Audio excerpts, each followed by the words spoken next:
Okay, here's number 2. I'm standing by a mailbox, by the way, so people might come up and try to deliver their mail, and that might be very distracting for me, but at the same time, I feel like it'll be an interesting challenge for me keeping my train of thought going. Okay, how to grow. Number 2. This is my list. I don't know, I think it'll be 10 things. We'll see. Number 2, I think, is create things. I don't even know if this is a list about how to grow, because obviously how to grow, you create things. But I think I said that this would be a list of like how to become your truest self, or how to become like an authentic version of yourself.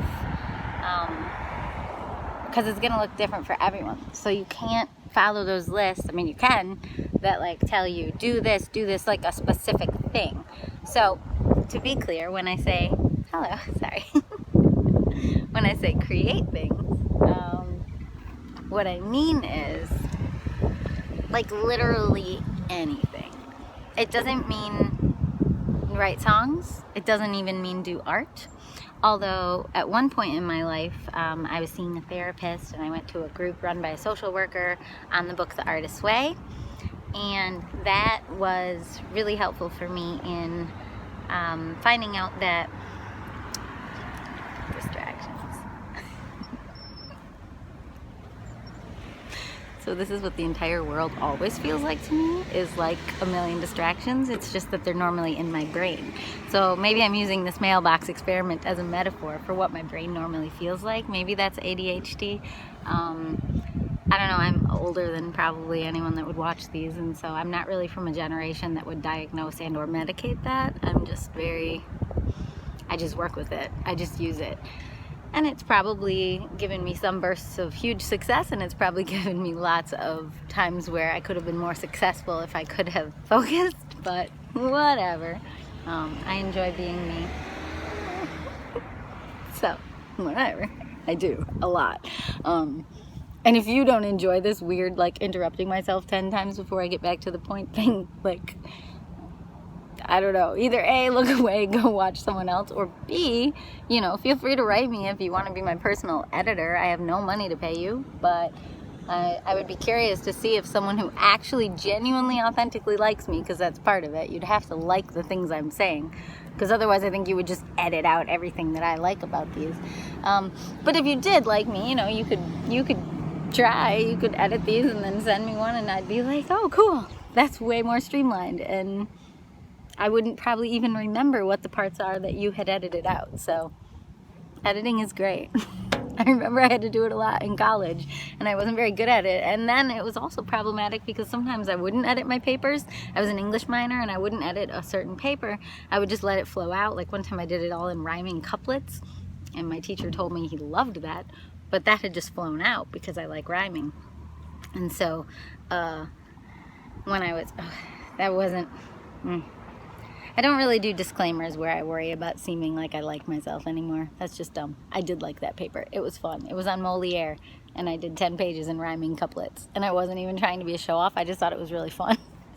And apparently he liked it. Hi, Tim.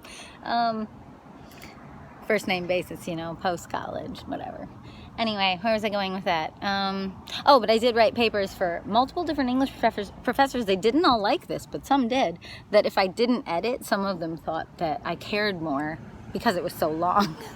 So, like, way to validate a part of me that in the real world is actually problematic, that I don't know how to edit or condense my thoughts or stay on topic, which at least I started with the topic this time. And then I took a tangent in the middle, and now I'm coming back to the topic. So create things. So, oh yeah, I was talking about, okay, so the Artist's Way class, it's a class that I took with a social worker back when I lived in Chicago. Amazing. It was amazing. If you've never read the book The Artist's Way, it will skew towards doing creative work, but it will unblock you more than any other book, maybe other than other books by Julia Cameron. I think the first one I had ever read was called The Right to Write. Very clever title. Julia Cameron, you're amazing, you're life-changing. I was reading you right before 9/11 happened when I was living in New York, and that book, woo, Bumblebee, probably helped get me through. Also, this one by someone else called Wishcraft, W-I-S-H, but all one word, Wishcraft. that one also really helped. Like the idea that an Einstein exists because he probably had like a loving, supportive uncle who like nurtured the things about him that were Einstein, as opposed to all the many of us other creative geniuses, because we all have some topic, something. This is what the book pitches, that we want to bring into the world, some gift, and it's often not nurtured. It's not nurtured by generic world, because the world can be cold and dispassionate, but sometimes all you need is a few people to just kind of encourage you and be like, you've got this, you're great. And yeah, those books. Anyway. Oh yeah, I was gonna say that art in those cases sometimes can be like art where you are just using the art as therapy, but not like to create like a lasting work you would hang up. So I ended up having lots of sketchbooks that have like really kind of scary drawings, like dream state kind of drawings that are not things I would want to save or hang on a wall, but the process of doing them was super therapeutic. And sometimes I tell like students that I work with on writer's block, I tell them like, rip it up when you're done. Like, you don't gotta save that shit. Sorry, I swore. Like, seriously, just rip it up when you're done. Same with, you can use journaling the same way. If you don't want to have notebooks lying around for all eternity, or say you're a kid and you live with your parents and you don't want them finding it, like mine did at one point, then we're fine now. Anyway, you know, just rip it up. You don't have to not journal or not draw or sketch just because you're afraid of what will happen.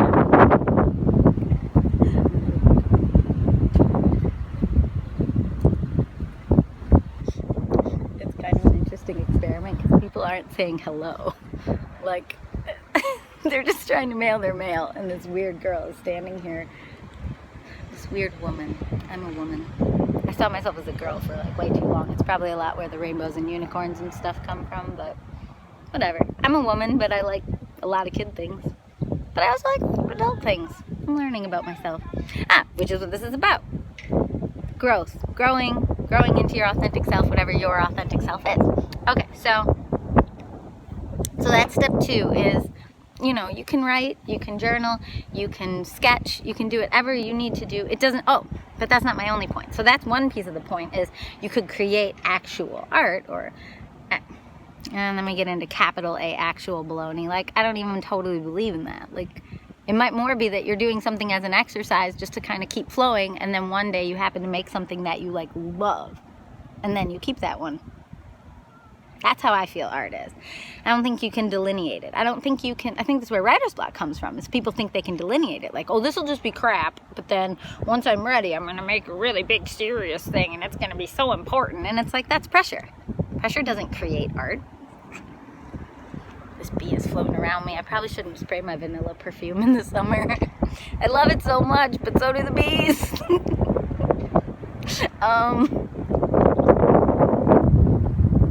I think that was it. No, that was part 1. Part 1 of point 2.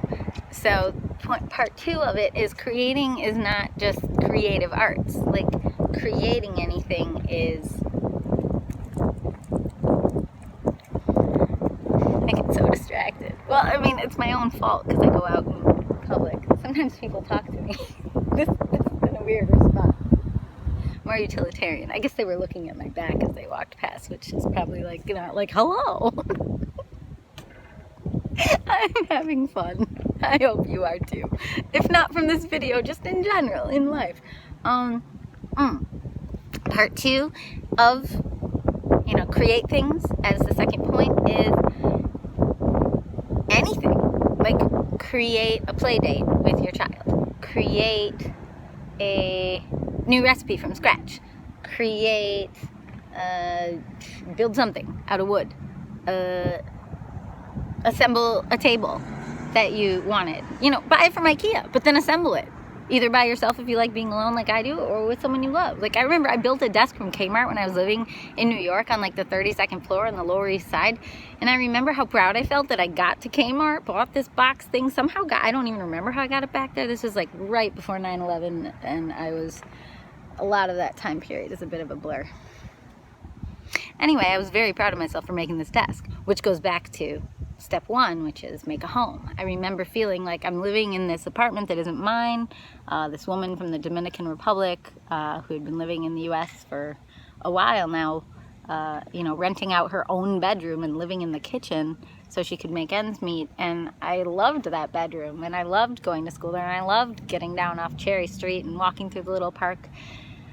Until 9/11, and then I moved out, and some other creepy things happened that I just recently shared for the first time. A man threatened me. He was a locksmith. It was really creepy. And so I slept with a knife by my bed, and then moved out the next day and slept on the couch of a place I'd been looking at, and it was a mess.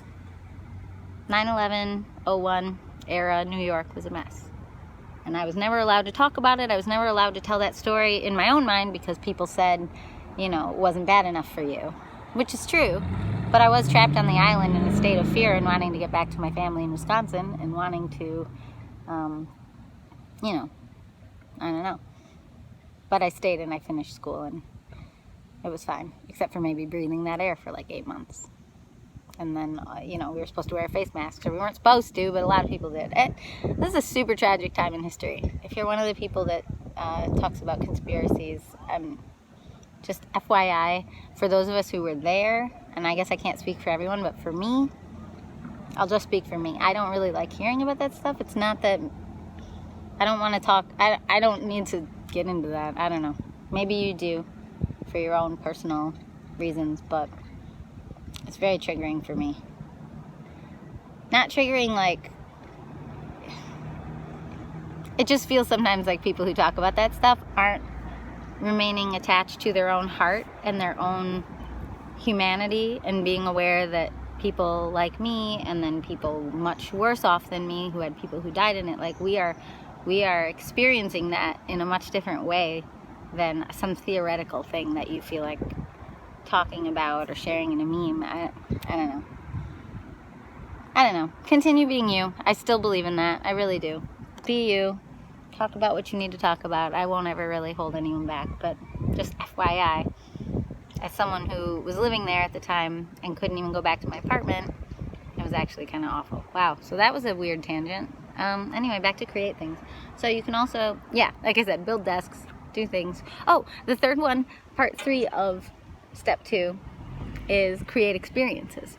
Although I kind of already hinted at that with if you wanted to build one of these things or do one of these things with somebody. But like I go out and take walks, or I make these videos, and people probably don't totally understand why I do it so compulsively, or just so intentionally, or maybe just so regularly. Like, what am I getting out of it? I don't have followers, or okay, that's not true. I have followers. I have like 78 followers. Thanks, guys.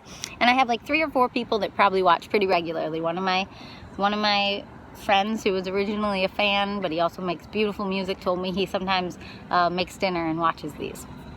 Like, thank you. I love that.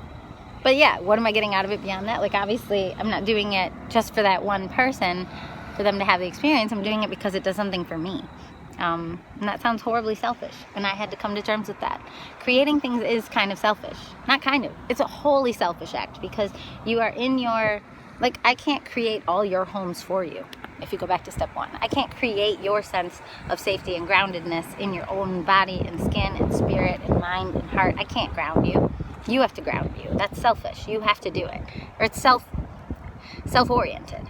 And then same with creating things. You have to start from the place that is your own fuel, your own materials, which is your mind, your creativity, your views, your opinions, your inspiration, your preferences.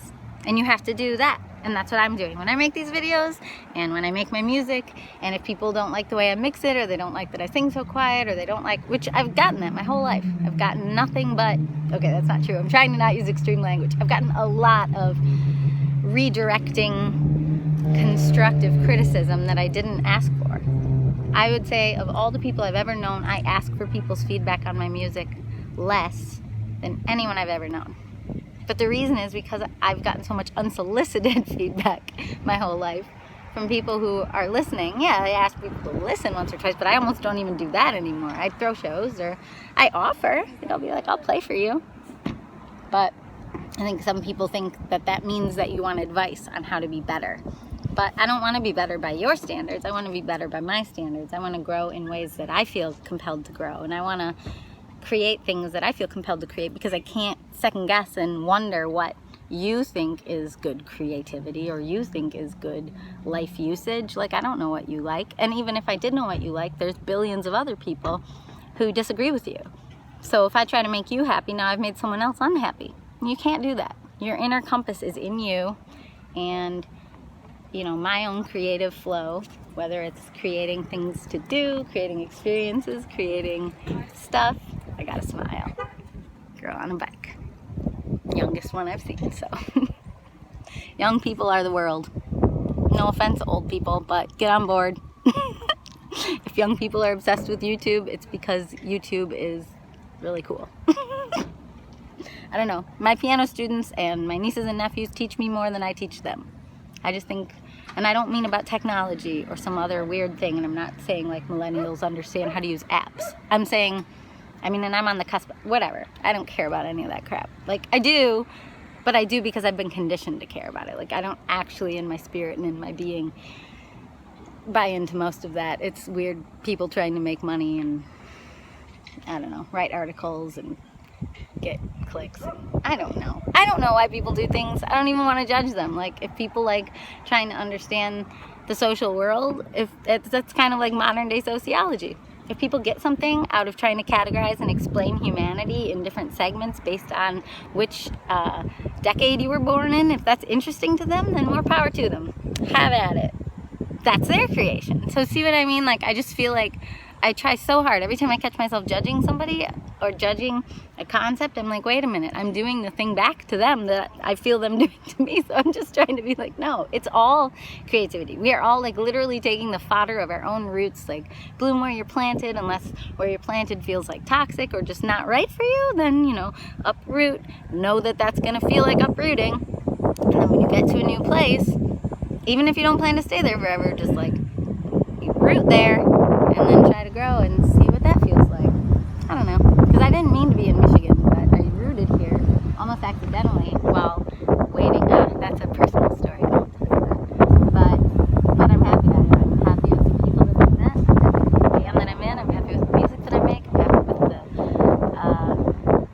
I don't know, these kind of moments. It's just weird. I don't know who I would be if I was somewhere else. I am who I am, and I happen to live here, so I have to think that things are connected. I think everything's connected. Either everything's connected or nothing's connected. And it can't be like, you can't believe that things are connected, but then discount certain connections and be like, well, I don't want to believe in that one. It's like, I don't know. This one's really long.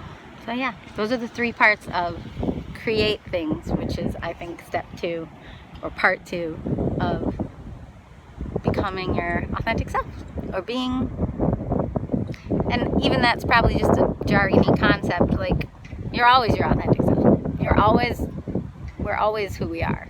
But it's just that I think sometimes we're more surrounded in layers of other people. Like, when I was in 6th grade, I was the least myself externally, or 7th grade, because some bad things had happened to me socially at my school, and I just lost any sense of, I just stopped believing in everything I just said to you, because who wants to go be themselves if when you do that it's going to be really painful right outside of you? So you just start to pull in, and then maybe overlay with things that are other people, and then by the time you're in 7th, 8th, maybe continuing into adulthood like me, or maybe you shed it like a lot of people seem to, but like me, continuing into adulthood, I never shed it. So I went into adulthood not letting myself go to certain restaurants that other people said were uncool, because I was like, oh wait, that's uncool and I have to do this right. Like, crazy levels of following, crazy levels of being a follower.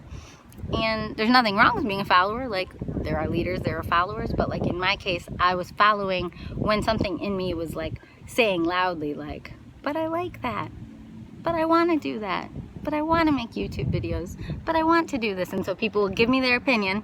Don't make YouTube videos because you might shoot your own career in the foot or some other random thing. And then I'm like, but I want to, but I won't. I'll be responsible. And then stopping doing it for like 8 years. And I have so many different stories like that. That it's just, I think some people just have that. Like I lost myself didn't get lost as in like away, although maybe my spirit kind of did. That's a belief. I've talked about that in a different video. Like there are certain communities that do believe that your soul can, anyway, that's trauma stuff. I don't need to get more into that. I already did. Now I got lost. Oh, so myself. Like in my case, I think myself was always still in there, but it was so, it had stretched down into like a tiny little nugget or seed. It's a seed because it doesn't die. It just got smaller and smaller and smaller. And it was like buried, but not necessarily in soil, like buried under like rocks, like things that were firm and inflexible that told me I can't be this, I can't do that, because that's not what other people were doing. And it's just such a sad way to live. It's so, I just remember this pervasive sadness of like, I'm not allowed to be me, but I don't know how to be like you. And I say aloud, but I think that's just how it feels. If you feel like society is implying that you can't be certain things without it being uncool, unlikable, bad for business, all these things, it's like if all those things are coming at you and in different ways from different voices, adults, your peers, kids, like it's kind of like subtle microscopic bullying, and it's going all around your head and your mind and in your gut, and you take it in. And I think that a lot of that's the foundation of writer's block or creativity block. So anyway, I encourage you to unblock yourself today. Apparently I want to be self-help Jess today, but it's not self-help. I also thought that concept through. It's others' help. When you read a self-help book, you're not helping yourself. You're allowing someone else to help you and get in your ear and change how you see things. And so the reason self-help books worked for me was because with a book, I could take it at my own pace and I could process the concepts, and I could learn how to like take certain concepts and let certain concepts go and focus more on some concepts than on others. And so that versus like say having a therapist, like I've had a couple therapists who were absolutely toxic for me, because when I told them this is my gut feeling about X, Y, or Z, they said, no, that's wrong. But if you take somebody whose gut has already shrunken down to the tiniest little seed, almost thinking that it's not even a seed, thinking it's a stone, and you're just like nothing, you think you're nothing, and then you have a gut opinion and you risk to say it and you dare to say it, and you're like, hi, I'm gonna say it, and then they tell you your own gut feeling or opinion on your own truth, on your own life is wrong. There's literally nothing more derailing. So therapy can actually be the worst thing you can do, because what you've done is, I do believe in therapy, but listen to your gut. If your gut tells you that something someone said is wrong for you and you don't know how to stand up to them, go get a second opinion. They do that in medical stuff, you know, right? I don't know. Create your life. That's maybe what number 2 is create your life. It's like, do creative stuff if you like creative stuff. I think everybody loves creative stuff, even if it's just doodling on the corner of a napkin. Like, allow yourself to do that. My life is, there's some topics that are so hard in my life, but my life overall feels so fun. Even when I'm writing really sad songs. And I feel like I shouldn't say that, because I feel like that's going to make people angry. Like, well, then get a real job. But like, I teach a bunch of piano students, and I probably undercharge for having, 6 years of education as a musician, like a college level, beyond college level, because I was a TA level of music theory knowledge, and like I music directed like 20 or 30 musicals in the Midwest and in New York and in Chicago.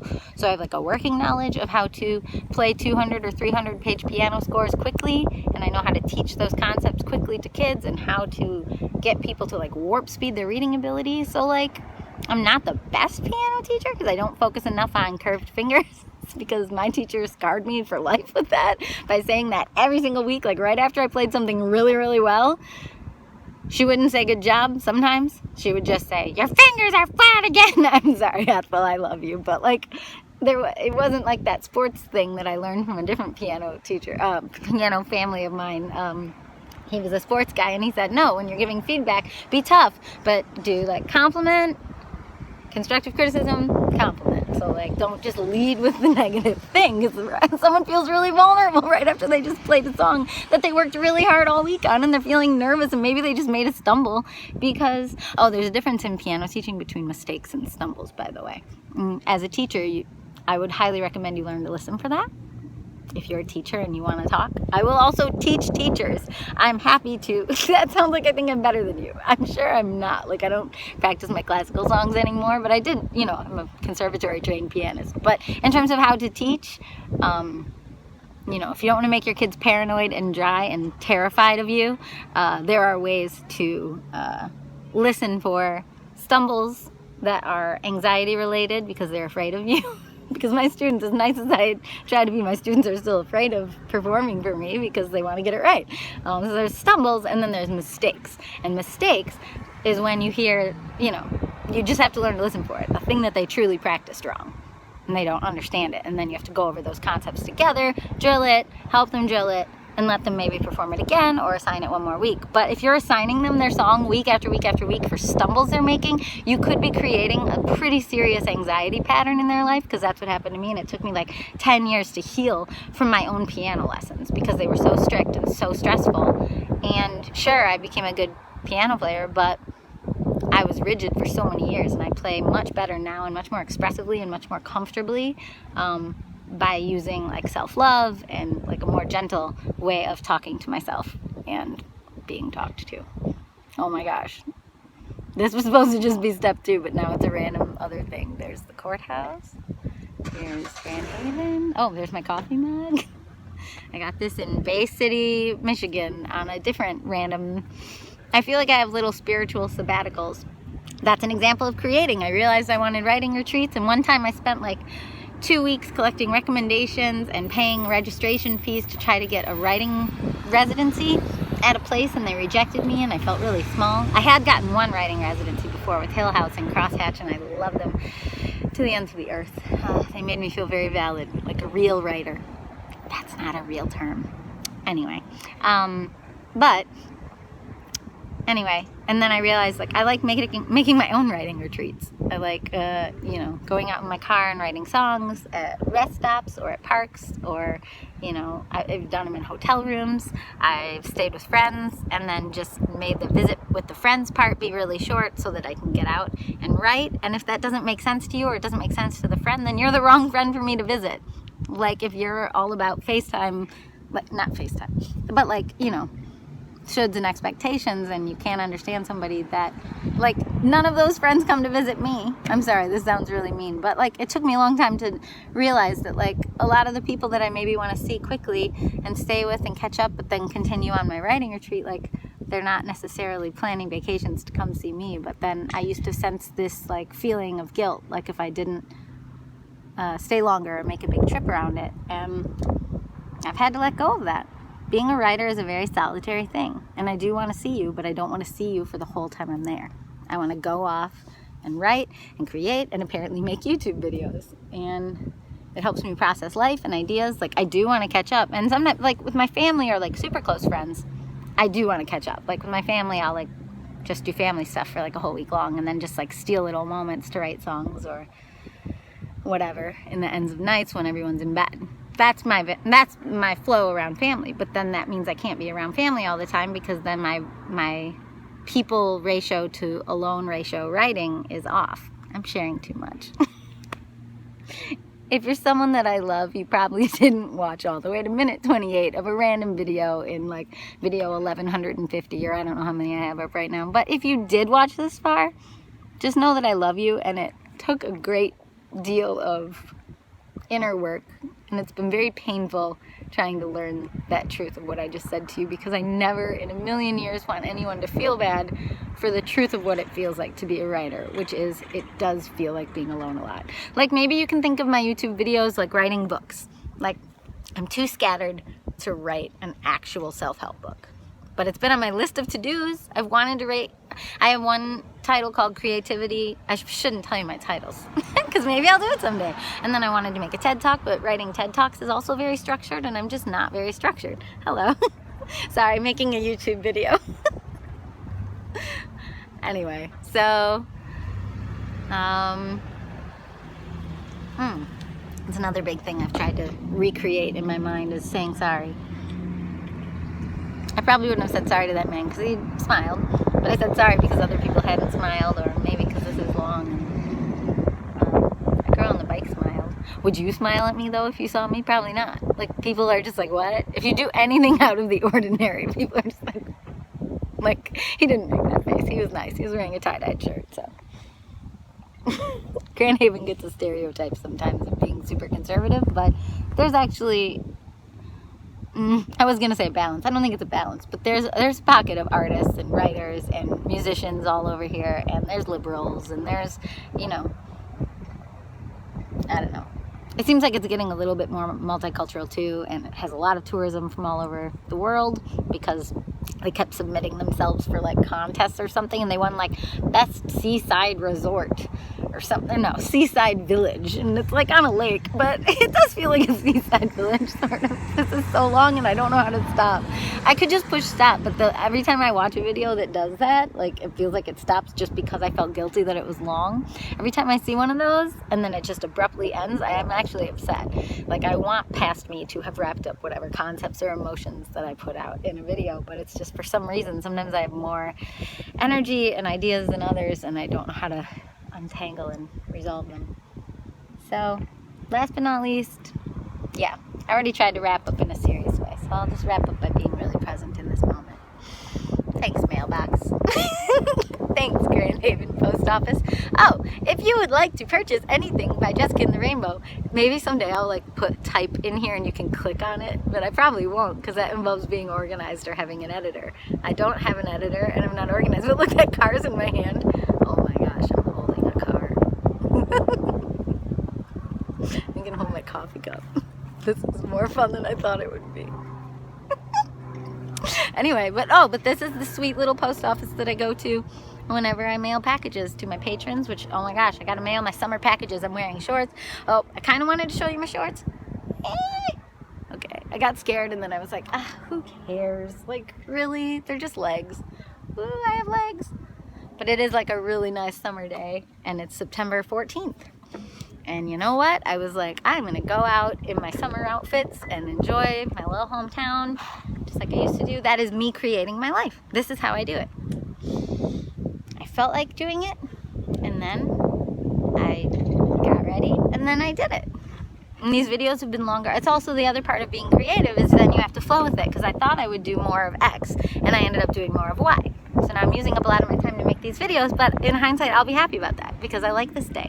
And now maybe I don't get as much time to go get my rainbow inner tube and go in the lake because I didn't yesterday because it wasn't nice out, and now it's sunny and I have shorts on and I have a towel in the car and I have my rainbow inner tube and I want to go do that. Like, I want to be that to be what this day creates. But then I was like, okay, I'll do it right away, but then I'd be like wet and my clothes would be wet. So I was like, okay, I can't do that, so I have to do it last. But like, knowing me, I might run out of time. So like, maybe right at the end before I have to go to band practice, I will just get in my car, well, Brian's car, we share cars, the Prius, and I will just drive over to Lake Michigan, and I will jump in the lake with my rainbow inner tube. I'm not gonna film it, it's just for me. You already probably saw me, if you watch these, hang out with my inner tube a little too much already. I don't know how to end. So anyway, that's creating a day, creating a life.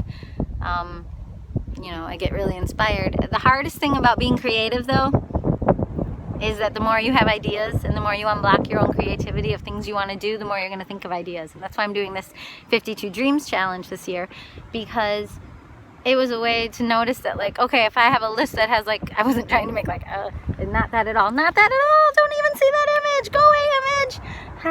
I love myself. Images are powerful, they stick in your brain. I really do love myself. Okay, what was I saying?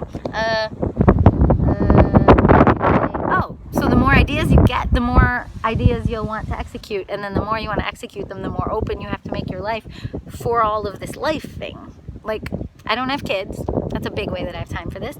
And Brian and I are very flexible with each other. We love each other, following our own passions, and we support each other's, and we're in a band together, and we have shared friends, and we go see shows together when we can, or we host shows together at our house. we just try to create our lives both together and separately, and just embrace whatever each other feels called for. Like, he's working 3rd shift right now just to support us going on tour, and like it's not about like what's ideal for me. It's just about like flowing with time and with inspiration and what's ideal for this chapter, and we just kind of flow, and you flow with it and you allow it, and it feels like flying. It literally feels like flying. And I did say that in my beach video right before the rainbow ring video, and I said a lot of things on that topic too, but they're very heavy. But if you do want to read some heavy spiritual thoughts on that topic, I guess go watch that. But also, I wish I hadn't just promoted that, because that's the video I'm most afraid to have be out there. So it's not up yet. Well, either is this, because I'm making it right now. So by the time you see this, that is up. So I'm gonna go now, and there's a car. I'm really proud of myself for embracing my fear of people and my fear of being judged for being weird, and just being what I actually am. And I think I was afraid that in the old days I thought that being weird was something people like superimposed on themselves, and then you'd get judged. And if you were weird, people would first judge you for being weird, but then they would also judge you for trying to be weird. Like, you thought you were cool for being weird. Like, I do not think this is cool. Like, if you think this is cool, I'm so happy about that, because it's a huge relief. It's like a huge relief whenever someone tells me that they think the way I live is cool, because otherwise the alternative is like the kind of subtle and or overt bullying that I got when I was in middle school for just being different. And I would much rather it be cool or even weird than all the other negative words that you could put to this. So thank you to those of you that tell me I'm cool. I've actually really appreciated it. I know it's not everyone, and I know this is not for everyone. And thank you for the people who maybe think it's weird but enjoy weird. And then everyone else who maybe I just stood by at this Grand Haven post office box. Thank you, Postal Service. Not the band, although also the band, because me and oh my gosh, that's another story. I was just going to tell you about the random time in our basement that Brian tried to turn one of my ukulele songs into a Postal Service sounding song with our friend Trav/Saya, and it did not go well, because I kept wanting to turn it into something like late Beatles, cute, funny, and Trav will always go with me on those drum beats. So yeah, I don't know. I can't try to be cool, because if I try to do it, whoops. Didn't finish deleting all the videos that I had been backing up. I spent this whole week trying to free up space on my phone, because I bought this iCloud, and then I was like, yay, I can make long videos again, but then I filled it this summer. Anyway, but that's my cue. I really am gonna go, because I was just about to tell her, oh, I did tell the story. That little pause was all I needed. So I'm gonna go. Thank you for watching. This ending was completely unnecessary. I'm not trying to promote Express Stop in Bay City, Michigan, but that was a nice memory. There's a flag. I don't know why I feel like having a good ending. There's the courthouse. Hi, courthouse. That's kind of why I chose this spot. I don't know. It's kind of cute. It's kind of modern. Oh, another flag. I don't know why I chose this spot because of the courthouse, but I was just like, And then probably really because I saw a place to set my coffee. So I knew I could stand. Cool. Bye.